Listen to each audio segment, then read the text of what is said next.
বন্ধু ছিলেন, অত্যন্ত পাপিষ্ট একজন বন্ধু। নিজের প্রতি জুলুম করতেন, নিজের প্রতি অত্যাচার করতেন, নিজে অনেক বড় বড় পাপ করতেন। তার বন্ধু মানসুর ইবনে আম্মারা। শুধু আপনি জানতেছেন, এক কান দিয়ে শুনতেছেন, আর এক কান দিয়ে বের করে দেবেন, এই শুনে কোনো লাভ হবে। মনোযোগ দিয়ে শুনতে হবে, সেখান থেকে যদি শিক্ষণীয় কিছু বিষয় চলে আসে আপনাকে শিক্ষা গ্রহণ করতে হবে। মানসুর ইবনে আম্মারা রাদিয়াল্লাহু আনহুমা এর একজন বন্ধু ছিলেন, অত্যন্ত ঘনিষ্ঠ বন্ধু, প্রাণের বন্ধু। সেই বন্ধু অত্যন্ত পাপিষ্ট একজন ব্যক্তি ছিলেন, সবসময় জুলুম করতেন, অত্যাচার করতেন, নিজের প্রতি জুলুম করতেন, অন্যের প্রতি জুলুম করতেন। একসময় সে আল্লাহর নিকট তওবা করলেন, নিজের পাপ মানুষের নিকট বললে রাস্তা করে তওবা করেছে। দেখেন না, অনেকে বিড়ি খায়, বিড়ি খাওয়ার পরে মানুষকে বলে যে আজ থেকে তওবা করেছে, আর বিড়ি খাবো। এরকম ব্যক্তি নাই? পাপ করার পরে মানুষকে বলে বেড়ায় যে আমি আল্লাহর নিকট তওবা করছি, এই পাপটা করবো না। আগে আমি চুরি করছি, ভাই তওবা করছি, আর চুরি করবো না। আগে আমি গান শুনেছি, যাত্রার মঞ্চে নায়ক ছিলাম, আজকে তওবা করেছি, আর কখনো যাত্রার মঞ্চে যাবো না, গান করিনি, করবো না, ইত্যাদি। এইরকম ভাবে তওবা করেছিলেন মানসুর ইবনে আম্মারা রাদিয়াল্লাহু আনহু। তিনি তারা জানতেন যে তিনি এমন তওবা করেছেন, অথবা তওবা করার পরে তিনি বেশি বেশি সালাত আদায় করতেন, বেশি বেশি সিয়াম পালন করতেন, বেশি বেশি সালাত করতেন, নফল সালাতগুলো তিনি আদায় করতেন, শরীয়ত নির্ধারিত যেগুলো সালাত সেগুলোই তিনি আদায় করতেন, সিয়াম পালন করতেন, সাপ্তাহিক সিয়াম পালন করতেন, মাসিক সিয়াম পালন করতেন। এইরকমভাবে তাসবিহ তাহলিল জিকির আজকার বেশি বেশি ইবাদত বন্দেগী করতেন। সবসময় বলতেন আল্লাহু আকবার, সুবহানাল্লাহ, আলহামদুলিল্লাহ ইত্যাদি বাক্য। যেই দেখতো সে মনে করতো এ হচ্ছে একটা ইবাদতকারী বান্দা। সে বলতেছে, যখন তার সাথে দেখায় সে জিকির করতেছে সুবহানাল্লাহ, সে জিকির করতেছে আল্লাহু আকবার, সে সুন্দর সুন্দর কথা বলতো, এই কাজ করতো। একদিন মানসুর ইবনে আম্মারা রাদিয়াল্লাহু আনহু সেই বন্ধুকে দেখার জন্য তার বাসায় গেলেন। বাসায় গিয়ে দেখতেছেন, তার বাসায় গেলেন, বাসায় গিয়ে তার নিয়ে, ওই বন্ধুর নিয়ে তার বাসা থেকে বের হয়ে আসলেন। আসার পরে মানসুর ইবনে আম্মারা রাদিয়াল্লাহু আনহু জিজ্ঞাসা করলেন আপনি কে? তখন তিনি বললেন, যাও তুমি তোমার পিতাকে গিয়ে বলো মানসুর ইবনে আম্মারা এসেছেন, আপনার ঘনিষ্ঠ বন্ধু। তিনি যদি অনুমতি দেন তাহলে আমি তার সাথে দেখা করতে চাচ্ছি। বাসার ভিতর প্রবেশ করলেন, করার পর তার বাপকে বললেন মানসুর ইবনে আম্মারা রাদিয়াল্লাহু আনহু তিনি এসেছেন আপনার সাথে দেখা করার জন্য। তার বাপ বললেন, যাও তাকে নিয়ে আসো। মানসুর ইবনে আম্মারা রাদিয়াল্লাহু আনহু বাড়ির ভিতর প্রবেশ করলেন। করার পর দেখতেছেন বাড়ির মাঝখানে মানসুর ইবনে আম্মারা শুয়ে আছেন। চেহারা বিকৃত হয়ে গেছে, চেহারা নষ্ট হয়ে গেছে, চোখগুলো বড় বড় হয়ে গেছে। এটা থেকে মানসুর ইবনে আম্মারা রাদিয়াল্লাহু আনহু ভয় পেয়ে গেলেন, ভয় পাচ্ছেন, এইরকম চেহারা এত নষ্ট হয়ে গেল কেন, চোখ এত বড় বড় হয়ে গেল কেন। তখন তিনি বলছেন মানসুর ইবনে আম্মারা বলছেন, হে আমার ভাই, হে আমার বন্ধু, তোমাকে দেখে তো আমি ভয় পাচ্ছি, তোমার কেন এই অবস্থা, তোমার কেন এই চেহারা, চোখ কেন এরকম বড় বড় করে তাকিয়ে আসো? হে আমার বন্ধু, হে আমার ভাই, তুমি পাঠ করো লা ইলাহা ইল্লাল্লাহ, আমার ভয় হচ্ছে তুমি মনে হয় মারা যাবে, তুমি পাঠ করো লা ইলাহা ইল্লাল্লাহ। তখন তার বন্ধু মানসুর ইবনে আম্মারা রাদিয়াল্লাহু আনহু এর দিকে চেয়ে দেখলেন, দেখার পরে সঙ্গে সঙ্গে তিনি বেহুশ হয়ে গেলেন। অথবা একটু পরে যখন হুশ পেল তখন মানসুর ইবনে আম্মারা রাদিয়াল্লাহু আনহু আবার তাকে বললেন, হে আমার ভাই, হে আমার ভাই, তুমি পাঠ করো লা ইলাহা ইল্লাল্লাহ, হে আমার ভাই তুমি পাঠ করো লা ইলাহা ইল্লাল্লাহ। তখন তার বন্ধু আবার তার দিকে চেয়ে দেখলেন, চেয়ে দেখার পর পাঠ করার জন্য চরমভাবে চেষ্টা চালাচ্ছেন, পাঠ করতে না করে তিনি বেহুশ হয়ে গেলেন। মানসুর ইবনে আম্মারা রাদিয়াল্লাহু আনহু ভয় পেয়ে যাচ্ছেন, কি অবস্থা, এরকম অবস্থা হবে। তারপরে আবার যখন তার হুশ ফিরল তখন তিনি মানসুর ইবনে আম্মারা রাদিয়াল্লাহু আনহু বলছেন, হে আমার ভাই, হে আমার ভাই, তুমি পাঠ করো লা ইলাহা ইল্লাল্লাহ, তুমি পাঠ করো লা ইলাহা ইল্লাল্লাহ, তুমি পাঠ করো লা ইলাহা ইল্লাল্লাহ। তার বন্ধু তার দিকে চেয়ে আছেন, চেয়ে থাকার পরে চোখ দিয়ে অস্ত্র প্রবাহিত হচ্ছে, চোখ দিয়ে পানি বের হচ্ছে।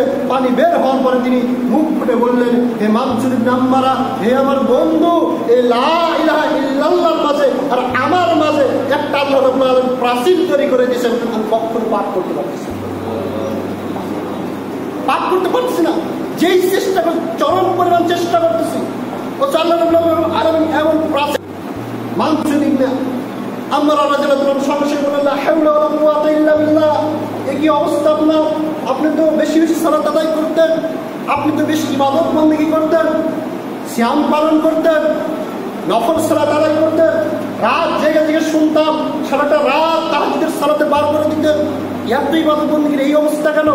মানসুর নাম্বার যখন তাকে বললেন, তখন বললেন আল্লাহ আল্লাহর কসম করে বলতেছি, আল্লাহ আল্লাহর কসম করে বলতেছি, যতগুলি ইবাদত বন্দেগী করতাম সমস্ত কিছু আল্লাহ সংস্করণে করেছিলাম না, সমস্ত কিছু মানুষকে দেখানোর উদ্দেশ্যে করেছিলাম, মানুষকে দেখানোর উদ্দেশ্যে করেছিলাম। অতঃপর তিনি বলতে গিয়ে বলছেন, হে মানুষের নাম্বার, হে আমার বন্ধু, আমি একদিন রোগাক্রান্ত হলাম, অসুস্থ হয়ে পড়ে থাকলাম। এমন মুহূর্তে আমার পরিবারকে বললাম, তোমরা আমাকে বাড়ির মাঝখানে নিয়ে যাও। পরিবারেরা বাড়ির মাঝখানে আমাকে নিয়ে গেলেন। নিয়ে যাওয়ার পরে আমি বললাম, তোমরা কোরআন নিয়ে আসো। অতঃপর তারা কোরআন নিয়ে আসলেন। আমি কোরআন খুললাম, কোরআন পাঠ করলাম। অতঃপর আল্লাহর নিকট দোয়া করলাম, দোয়া করলে হে আল্লাহ, আমি এই কোরআনের মাধ্যমে তোমার নিকট সেবা চাচ্ছি। আল্লাহ, তুমি আমাকে সুস্থতা দান করো। আল্লাহ, তুমি যদি আমাকে সুস্থতা দান করো, তুমি যদি আমাকে সুস্থতা দান করো, তাহলে আমি সব ধরনের অন্যায়, সব ধরনের পাপ কাজ, সব ধরনের জুলুম, সব ধরনের পাপ কাজ হতে আল্লাহ আমি ফিরে আসবো, আমি তোমাকে ওয়াদাবদ্ধ করতেছি। তখন আল্লাহ রাব্বুল আলামিন সুস্থতা দান করলেন। আরেকটি যে পয়েন্ট এখানে আমি ভুলে গেছি, সেটা হচ্ছে তিনি মানসুর ইবনে আম্মারা রাদিয়াল্লাহু আনহুকে বললেন, আল্লাহি আল্লাহ কসম করে বলতেছি, আমি সালাত আদায় করতাম মানুষকে দেখানোর জন্য, আমি তাসবিহ জিকির আজকার করতাম মানুষকে দেখানোর জন্য, ভালো ভালো কথা বলতাম মানুষকে দেখানোর জন্য। মানুষ যত সারা রাত দাঁড়িয়ে তাহাজ্জুদের সালাত আদায় করতাম, কেননা আমি মানুষকে বলতাম সারাটা রাত তাহাজ্জুদের সালাত আদায় করেছি, সারাটা রাত কোরআন তেলাওয়াত করেছি, ইত্যাদি ইত্যাদি মানুষদেরকে বলতাম। মানুষ মনে করতো আমি ইবাদতকারী, আল্লাহ রাব্বুল আলামিন তো ভালো জানতেন। অথচ আমি সারাটা দিন ইবাদত বন্দি করতাম। রাতে যখন আমি আসতাম, গোপনে ঘরের দরজা বন্ধ করতাম, গোপনে ঘরের দরজা বন্ধ করে আমি সেখানে মদ পান করতাম, গোপন পাপের কাজে জড়িত হতাম, গোপন অনেক রকম পাপ কাজ রয়েছিল, সেই সমস্ত পাপ কাজ করতাম। মানুষ জানতো আমি তাহাজ্জুদের সালাত আদায় করতেছি, মানুষ জানতো আমি ইবাদত বন্দি করতেছি, অথচ আমি দরজা বন্ধ করে আমি মদ পান করতাম, এই অপরাধগুলো করতাম। আজকে মুসলমানদের অবস্থা হচ্ছে তাই। মুসলমানেরা মনে করছে লোকটা ভালো, অথচ যখন অন্ধকার হয়ে যায়, যখন রাত হয়ে যায়, যখন সে একাকিত্ব থাকে, তখন সে নগ্ন সিনেমা দেখে, নগ্ন নারীকে দেখে, ফেসবুকে টাইম পাস করে, এইরকম মেসেঞ্জারে টাইম পাস করে, সব ধরনের অন্যায়ের সাথে জড়িত হয়। দিনের বেলায় ভালো কাজ করছে, মানুষ মনে করছে ওই ব্যক্তি ইমাম ব্যক্তি, ওই ব্যক্তি মুয়াজ্জিন ব্যক্তি, ওই ব্যক্তি হচ্ছে ভালো ব্যক্তি, দেখে মানুষ মনে করে ওই লোকটা হচ্ছে ভালো, আমাদের ইমাম। রাতের অন্ধকারে ওই ইমাম কি দেখে? রিলস ভিডিও দেখে। রাতের অন্ধকারে ওই ইমাম কি করে? নগ্ন নারীদেরকে দেখে। রাতের অন্ধকারে সব ধরনের অন্যায়ের সাথে জড়িত হয়। হাতের মোবাইলের মাধ্যমে, মোবাইলে টিপে টিপে সব ধরনের নীল যত ওয়েবসাইট রয়েছে, সেগুলো ওয়েবসাইটের সাথে জড়িত হয়ে পাপ কাজ করছে। মুসলমানদের ভিতর এই বৈশিষ্ট্য, এই গুণ নাই তো মনে হয় নাকি? মুসলমানদের ভিতরে গুণটা বেশি। মানুষের নিকটে নিজেকে ভালোভাবে উপস্থাপন করতে চায়, ভালো প্রমাণ করতে চায়, কিন্তু যখন সে একাকিত্ব থাকে, যখন সে নির্জনে থাকে, দেখবেন সব ধরন সে পাপের সাথে জড়িত। চুরি করে বিড়ি খায়, বাপ জানে না, নাও জানে না, ব্যক্তিবর্গ জানে না, অথচ গোপনে সে বিড়ি খায়, গোপনে সে ফেন্সিডিল খায়, গোপনে সে গাঁজা খায়, গোপনে সে নারীর সাথে প্রেমের গল্প করে, গোপনে সে অন্যের মেয়েকে নিয়ে চলে যাচ্ছে কুসুম বাংলাতে, চলে যাচ্ছে এরকমভাবে কফি হাউসে, চলে যাচ্ছে রাজশাহীতে, ইত্যাদি জায়গায় চলে যাচ্ছে, সে গোপনে অন্যায় পাপ কাজ করছে। অথচ প্রকাশ্যভাবে মানুষ জানে লোকটা হচ্ছে ভালো, লোকটা জানে অমুকের ছেলে বিড়ি সিগারেট খায় না, অথচ গোপনে বিড়ি সিগারেট খায়। অমুকের মেয়ে খুবই ভালো, অথচ অমুকের মেয়ে গোপনে পর্দা করে এই কুসুম বাদ দিয়ে ঢুকতেছে অন্যের হাত ধরে। ওই রকম বৈশিষ্ট্য ছিল মানসুর ইবনে আম্মারা রাদিয়াল্লাহু আনহু এর বন্ধু। তিনি জামাতের সহিত সালাত আদায় করতো, সিয়াম পালন করতো, ইবাদত বন্দেগী করতো, মানুষ জানতো সে ইবাদতকারী। মানসুর ইবনে আম্মারাও তিনি জানতেন যে আমার বন্ধু হচ্ছে একজন ইবাদতকারী, আমার চাইতে শ্রেষ্ঠ ইবাদতকারী। তাই তিনি বলছেন, আপনার সালাতের কেন এই অবস্থা, আপনার ইবাদতের যদি এই অবস্থা যদি আপনার কেন এই অবস্থা হবে? তখন তিনি বলছেন, আমি আল্লাহর নিকট ওই যে একবার অসুস্থ হলাম, আমি আমার পরিবারকে বললাম তোরা আমাকে মাঝখানে নিয়ে যাও। তিনি বাড়ির মাঝখানে নিয়ে আসা হলো, তিনি বললেন কোরআন নিয়ে আসো, কোরআন নিয়ে আসা হলো। তিনি কোরআন পাঠ করে কোরআনের বিনিময়ে আল্লাহর নিকট বলে, আল্লাহ তুমি যদি আমাকে যদি আরোগ্য দান করো, তুমি যদি আমাকে সুস্থতা দান করো, জিন্দেগিতে আর কোনো অন্যায় কাজ করবো না, জিন্দেগিতে কোনো পাপের সাথে জড়িত হবো না, জিন্দেগিতে কোনোদিন আর মদের সাথে জড়িত হবো না, বিড়ির সাথে জড়িত হবো না, নেশার সাথে জড়িত হবো না, নারীর সাথে জড়িত হবো না ইত্যাদি। তার যে অপকর্ম, সেই অপকর্ম আল্লাহর নিকট উপস্থাপনা করে সেটা হতে ফিরে থাকার জন্য আল্লাহর নিকট ওয়াদাবদ্ধ হলেন। তারপরে আল্লাহ রাব্বুল আলামিন তাকে আরোগ্য দান করলেন, সুস্থতা দান করলেন। কিছুদিন যাচ্ছে, ভালো কাজ ভালোভাবে আছে, তারপরে আস্তে আস্তে আস্তে আস্তে যখন সে সুস্থতা লাভ করলেন, আস্তে আস্তে আস্তে আস্তে এক পর্যায়ে আবার সে পাপের সাথে জড়িত হয়ে গেল। আল্লাহ রাব্বুল আলামিন আবার তাকে অসুস্থ করলেন। তিনি মনে করছেন তিনি অসুস্থতা হতে আপনি আরোগ্য পাবেন না, এটাই হচ্ছে তার শেষ জীবনের শেষ অসুস্থতা, এরপরে আর তিনি জীবিত হবে না। আল্লাহর নিকট আবার ওই একই পদ্ধতি অবলম্বন করলেন। তার পরিবারকে বললেন, তুমি আমাকে ঘরের বাড়ির মাঝখানে নিয়ে যাও।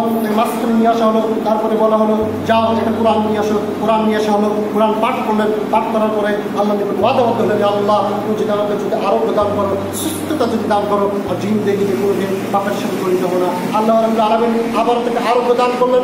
এই 3বার আরোগ্য দান করলেন। অতঃপর তিনি আবারও বললেন, আবারও আমি এরপর আল্লাহর সাথে নিকট ওয়াদাবদ্ধ হলাম। আর তারপরে আল্লাহ রাব্বুল আলামিন আমাকে অসুস্থ করলেন, অসুস্থতা দান করলেন। আমি এই যে এখন যে অবস্থা তুমি দেখতেছো, এই অসুস্থতা আল্লাহ রাব্বুল আলামিন আমাকে দিয়েছেন। আমি পূর্বের অবস্থায় করলাম। আমি বললাম, যা তোমরা আমাকে বাড়ির মাঝখানে নিয়ে আসো। আমাকে বাড়ির মাঝখানে নিয়ে আসা হলো। অতঃপর আমি বললাম, যাও কোরআনটা নিয়ে আসো। কোরআন নিয়ে আসা হলো। এরপর পূর্বের নেই আমি আবার কোরআনটাকে খুললাম।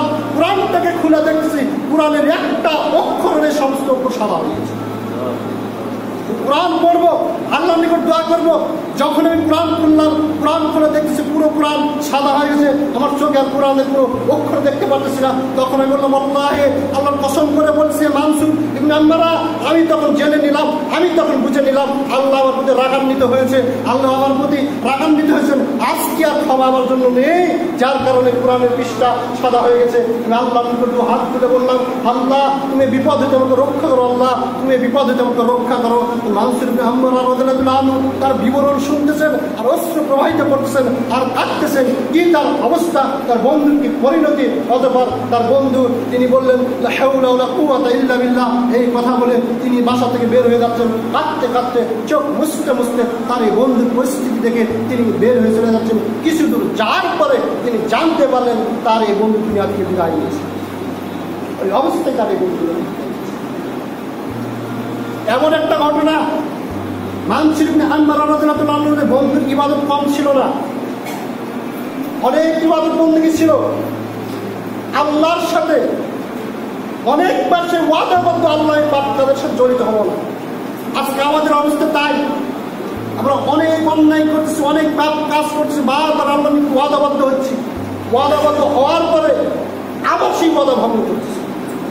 আজকে মুসলিম জাতি, মুসলমান জাতি অনেকবার আল্লাহর নিকট ওয়াদাবদ্ধ হচ্ছে, যদি আমাকে বিজয় যদি লাভ করাইয়ে দেওয়া হয়, বিজয় যদি পাই, তাহলে আমি এটা করবো, সেটা করবো, এই অন্যায় হতে দূরে থাকবো, এই পাপ কাজ হতে দূরে থাকবো। আল্লাহ রাব্বুল আলামিন তাকে আরোগ্য যখন দান করছেন। আরেকটি পয়েন্ট এখানে, মানসুর ইবনে আম্মারা রাদিয়াল্লাহু আনহু শেষবারে যখন বললেন যে আল্লাহর নিকট হাত তুলে বললাম, হে আল্লাহ তুমি আমাকে বিপদ হতে রক্ষা করো, আর কোনোদিনের অন্যায় করবো না। তো আসমান থেকে একটা আওয়াজ আসলো, যেটা আমি কান দিয়ে শুনতে পেলাম। যখন আসমান থেকে আওয়াজের মাধ্যমে শুনতে পেলাম, সেখান থেকে বলা হচ্ছে, হে হে অমুক ব্যক্তি, অনেকবার আল্লাহর নিকট ওয়াদা করেছো, আল্লাহ তোমার ওয়াদা, আল্লাহ আপনাকে সুস্থতা দান করছেন, আরোগ্য দান করছেন। বিপদে আল্লাহ রাব্বুল আলামিন তোমাকে যখন আরোগ্য দান করে, যখন তুমি সুস্থ হও তখনই আবার নাফরমানি করো। সুতরাং আজ থেকে তোমার ওয়াদার দরজা বন্ধ, এটা বন্ধ করে দেওয়া হলো। তখন মানসুর ইবনে আম্মারা রাদিয়াল্লাহু আনহু বন্ধু মনে করেছিলেন, আমার জন্য খাওয়া, আমার জন্য খাওয়া। আল্লাহর নিকট আজকে দোয়া করতেছি, যখন আপনি বিপদগ্রস্ত হচ্ছেন তখন আল্লাহর নিকট ফরিয়াদ করতেছেন। আজকে মুসলিম রাষ্ট্র যেগুলো রয়েছে, যখন সে করোনা ভাইরাস আসতেছে, অনেক কিছু আসতেছে, তখন আল্লাহর নিকট দোয়া করতেছেন, দোয়ার জন্য হাত তুলতেছেন, সমস্ত ব্যক্তিদেরকে বলতেছেন, সমস্ত যাচ্ছে। তখন আল্লাহর বিপদ যখন শেষ হয়ে যাচ্ছে, তখনই আবার সিনেমা হল চালু হচ্ছে, তখনই আবার পাপের সাথে জড়িত হচ্ছে, তখনই আবার অন্যায়ের সাথে জড়িত হচ্ছে মুসলিম ব্যক্তি।